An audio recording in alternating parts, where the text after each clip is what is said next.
want to shock the world here. There's no way you disagree with this. Stop. John Leahy? Yes. You're going to take a player spot away from a president? In my head, here's the box. I'm going to bring back the box. But then there's again? another box inside of it. Oh, there's a smaller You're box. in there. They roll 1 for 10, terrible. 10%. How are you going to do that? You can't win games like that. Bobcat breakdown. Bobcat breakdown. Bobcat breakdown. Bobcat breakdown starting right now. It's another Tuesday night, and you know what that means. It's time for another episode of Bobcat Breakdown. I'm your host, Brianna Chatterberg, and alongside me is Emily Sweeney and Brittany Braun-Lieben. So, guys, how are you feeling about tonight? Oh, I'm feeling great. I mean, it's going to be a great debate. Us three on desk. I'm ready for it. I'm excited. You know, it's like the mentor, the student versus mentor. Emily's been there for me, so we'll see how this goes. It's taught me well. All right, guys. So, as always, we're going to recap a few key moments from this past week for those who missed anything in Quinnipiac sports. Presented by QBSN. Here is your QBSN weekly recap in Quinnipiac sports. Volleyball started MAC play and defeated Niagara in 3 straight sets. Lexi Moore stood out with this play. With their powerful swing once again. And a big-time block by Lexi Moore! Women's soccer hosted Princeton to end off their non-conference slate. Courtney Chokel and Evelyn Key were key players in this game. Courtney Chokel makes it 1-1. Gagno will play it. Chokel trying to win the ball. Ref stays silent. Key has a chance at net, and she makes this one 4-2. And volleyball finished their MAC doubleheader, defeating Canisius in 3 straight sets. Spikes were flying. Able to get a set. They're just going to send that one over, and now we'll see a right side attack. Alexandra Tennant into the legs. Here, Canisius bumps that one over, just makes it over the net. Bailey Brashear spikes it down the center. Brashear. All right, now let's jump right into it. The women's field hockey team has won 3 straight games, including a 2-1 victory over Providence. After getting their first win in conference play, do you think the Bobcats will go undefeated in Big East play this year? Now, Brittany, since you're the field hockey beat reporter, why don't you kick things off? All right, I'm going to take a wild take, and I said, you know what? I have faith in this team. I think they're going to go undefeated this year.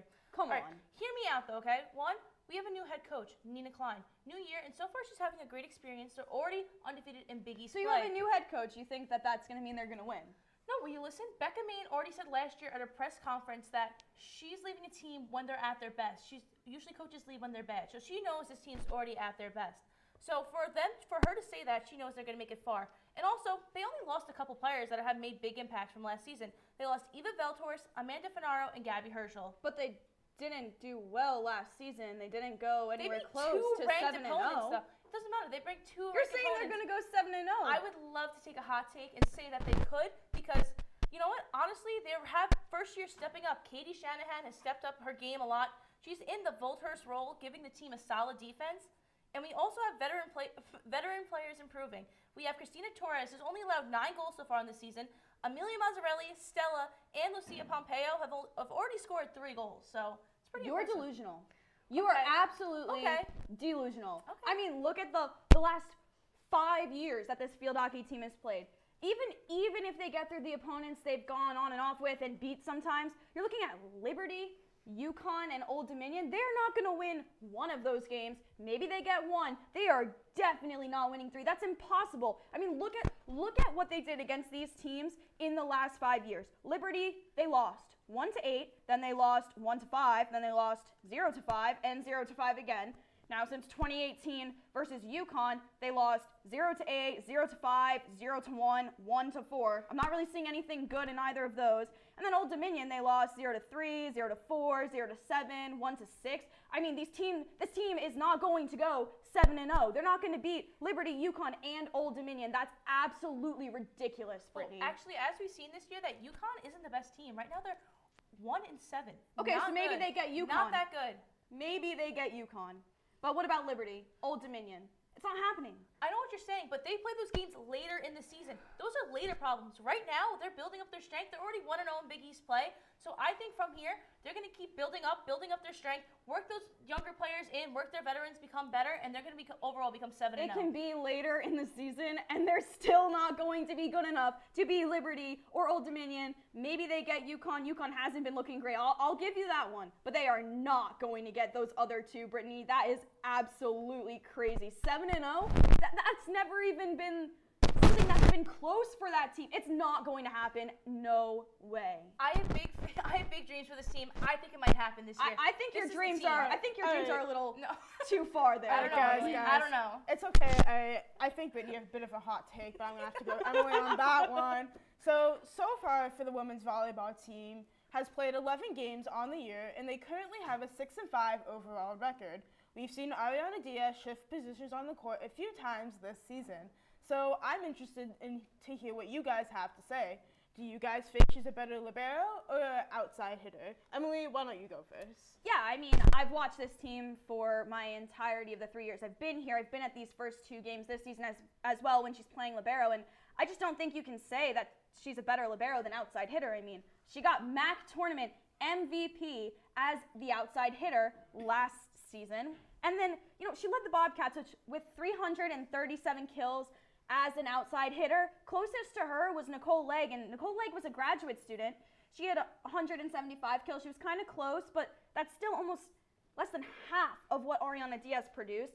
And she graduated. She's gone. The closest person to Ariana Diaz's 337 kills last season was Ginevra Giovagnoni, and she only had 160 kills. That's less than half of what Diaz produced. Without those kills coming from Diaz, you're not going to sustain a season with her at libero the way you would with her as an outside hitter. And by the way, as a libero in the first 2 games last season, Favai Kim-Sel Moy got 33 digs, and looking at these first 2 home games for Diaz, she only had 25, so she's not even producing at the level of the libero they had last year. She is a talented outside hitter, ranked 6th in the MAC, 6th in the entire MAC for kills per set at 3.18. Outside hitter, definitely better than libero. All right, I hear what you're saying, but I'm just going to have to disagree. I have a quote from Kyle Robinson saying himself after the postgame on Sunday saying, well, Ariana Diaz is a weapon being at the libero. She's setting up everyone in their positions so that Dalma Kanesh can be the quarterback and make easier attacks, and that's so that the outside hitters can make bigger and better swings.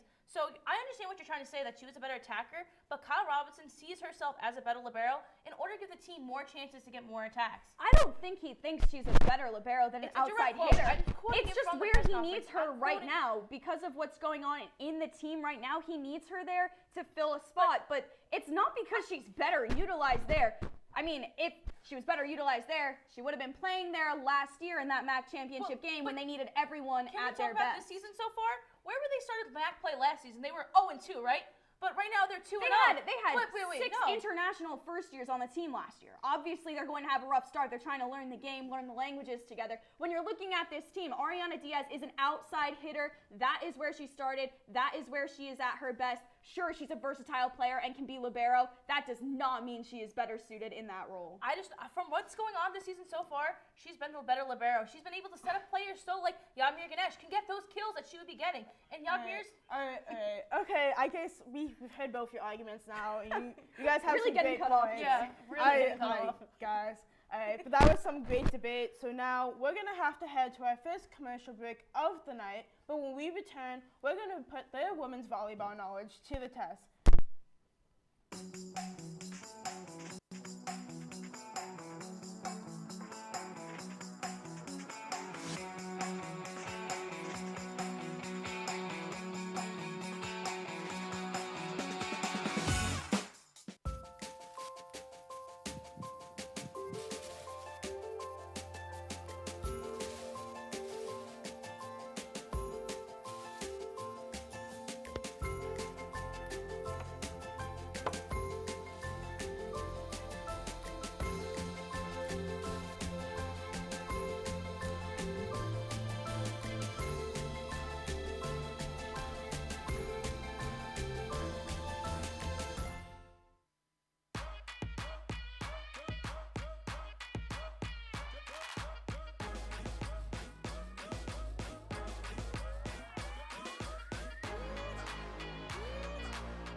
When we adopt a shelter pet, we discover they're a unique mix of all kinds of things. Come on, Jules, spot on this last one.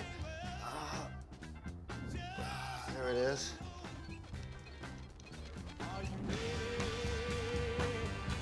Keep going with it. Leo. They're a little bit of a lot of things, but they're all pure love. Welcome back to Bobcat Breakdown. Now we travel down outside of the Burcom courts to play Spiker Pass. Now the rules of the game are they're going to be asked some volleyball trivia questions and they're going to be passed the ball. Now if they want to answer the question, they can spike it and they'll get 2 points if they get it right. If they get it wrong, they pass it over to the other player and they'll get a chance for 1 point. Emily, you're up first. So the first question we have for you, described as a family unit, the volleyball team actually contains a group of sisters. What are the first names of the Ganesh twins? Okay, I know this one. So I'm gonna spike it, and it's Damla and Yamir Ganesh. You're correct. You get 2 points, Emily. All right, so now we have our next question. You're up, Brittany. How long has head coach Kyle Robinson been at Quinnipiac? See, I know this answer, Brianna. Kyle Robinson has been here since 2019. This is his 5th season coaching the Bobcats. Going on to our next question, Emily, for you. Robinson scouts talent from all over the world, but how many players on the current roster are from Hawaii? All right, I'm gonna keep this one. I'll spike it. There's 3 from Hawaii. Leilani Kaijusto, the first year who just got here, came from Hawaii. Then you have Fawai Kim Somoy, and you also have Chloe Kahanui. There you go. All right, Brittany, for the next question, who are these season's 4 team captains? Oh, Brianna, I think I know this answer. We have 1, Ariana Diaz. 2, Chloe Kahanui. 3, Dalma Ganesh. And 4, Lexi Moore. Now, you guys are all tied up 4-4, so we're going to move on to the 5th question for you, Emily. What teams did Quinnipiac beat in the MAC tournament en route to the MAC championship? To get the 2 points, you need to name them all, and a bonus point if you get them in the correct order. Okay, I think we really just went from like level 1 to level 100 on this question, Brianna, but I think I might know it, so I'm gonna spike it and take my chance. I know who they played in the 3 games. I believe it was Iona, Ryder, and Fairfield. I know Fairfield was last. I think Iona was seeded 3, so they would have played Quinnipiac first, because Ryder was an upset in the 2nd round. They were seeded 7, I believe, so I'm gonna go Iona, then Ryder, then Fairfield. How many sets did Quinnipiac defeat Fairfield by in the 2022 MAC championship? I'm not 100% sure, but I'm gonna spike it and say 5. No, that's wrong. That's wrong. I know it's wrong. I know the right answer. Because it was 3-1 Fairfield, so they won 3-1. You're correct, Emily. So it was 4. The answer was 4 sets. It wasn't. They didn't ask what the score. It was how many sets. What's the answer in on the it says iPad, here that Brianna? they won by 3 sets to 1. So Emily is correct. So now, Emily, you did steal that last question, and you're now up 8-4. But you did forget to spike the ball after that one. So please, for the next question, remember to spike the ball. Cheater. I'm sorry. I didn't know I had to spike it after whatever. steal. I was confused. It's okay. Just remember to spike it for this next question. So now, going on, it's okay. Going on to question 7. Who did the Bobcats play in the first round of the NCAA tournament following the MAC championship? All right. You know, Brittany and I think this might be a little bit of an unfair question. Either one of us would have gotten this right because we were actually broadcasting it for QBSN, but I think I do know the answer, Brittany. I hope you know the answer. It was Wisconsin. What was Quinnipiac's overall record last season, including the defeat to Wisconsin? Oh, including Wisconsin's defeat. It's a tough question. No, it's a little bit of a toughie. All right, you gotta answer this fast. All right, I'm gonna spike it and say 12-15. Oh, you're so close on that one, but not quite there. Emily, do you think you know it? I mean, I guess I might as well take a shot at it. What can I lose here? 14, 15? All right, guys, now this last question, it's for all the marbles. Whoever gets this question right will win the whole game. So 2 weeks ago on Breakdown, we talked about where Ariana Diaz will rank in kills this season. So let's see if you guys are paying attention. All right, Emily. Hey. Sorry. I just got excited. How many kills did Diaz have last We know. season? I know the answer. So, Diaz, she ranked 6th overall in the MAC and kills. So, 37. You guys. No, I win because I got the question right. Enough, guys. You guys need to cool down, both of you. So we'll be back right after this commercial break.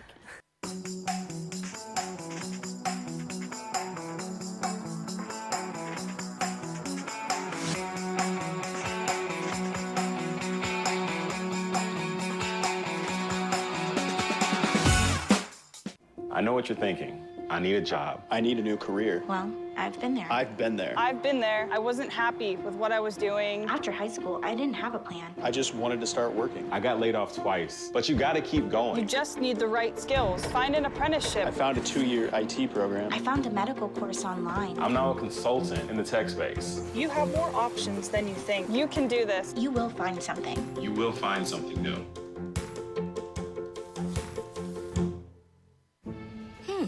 Maybe you can make retirement happen. After all, you made home ownership happen. Homeschooling yourself on loans, beefing up your credit score. So I'm pre-approved. You were like, yes! Sorry. Color coding listings, ticking boxes, and flushing every toilet in a 20-mile radius. Home sweet home. You aced house hunting. Now get the tips you need to get on track at aceyourretirement.org. Honey, what I think you need is a socket wrench. I played JV basketball. I'm sorry. I don't think it looks right. This is good, and it's all good, baby. Is it really all good?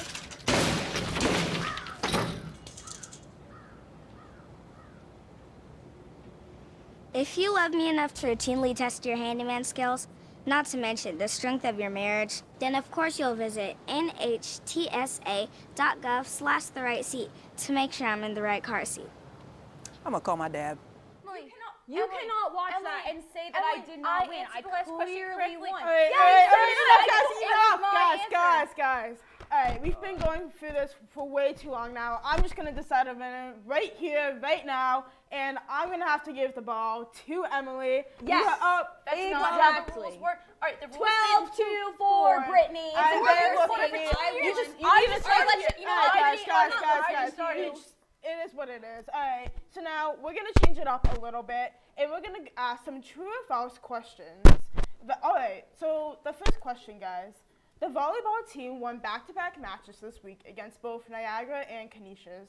True or false? These first two games are the most important games of Quinnipiac season. Brittany, you go ahead. All right, I wouldn't say they're the most important games, but so far for this season, they're kind of important. Right now, they need this to set their tone for the season. So the Bobcats right now are 2-0 in MAC play. This is really important because we need to have good relationships with the team, with the crowd, and they need to build up their confidence. They're coming off a MAC tournament, and they need to feel confident with their game. Kyle said a little bit he thinks it's huge that the first two games are home because winning with the 3-0 sweep was huge. And also last season, if we want to go back to those stats, they lost to Niagara and Canisius their first two games of the season. They lost Niagara 3-1 and Canisius 3-2. So is it true or false or what? You chose in between. You chose I in said between. True. Sorry. True or false? There's only two answers we here. Make the rules here. It's true or false. The real answer, by the way, is false. They are not the most important. Really? Just so you know, that's right, the actual answer because you could say that, but what's your fact? The team went into the MAC tournament as the 6th seed last year. The first two games, you just said it. Yeah. They lost. Both of their first two games last season, they won the MAC tournament. So how are you going to tell me, they lost the first two games? But it's a different team than last year. It's not about what last season. We're they talking lost about the first two games. Then They won the MAC tournament for the first time in program history. So why are these first two wins the most important? They're not, because the most important games are at the MAC tournament. Because Quinnipiac needs to build a confidence, and they need to help make sure their sophomores and their older kids coming in know that we're supported at home. They did not build the confidence last year. They didn't doesn't build worry the about- confidence we're not last talking about year. last year. We're So talking why about do this they year. need these 'Cause we're games? talking It's about not this year. important. Get to the MAC tournament. That's what's important. You can go in as the 6th seed, win the MAC tournament. That's important. Your first two games, you could win them, lose them. Doesn't really matter. It's just getting you a seeding for the MAC tournament, But for this team which is the most specifically, if important. them winning these first two games allow them to get better and better, build more confidence, and probably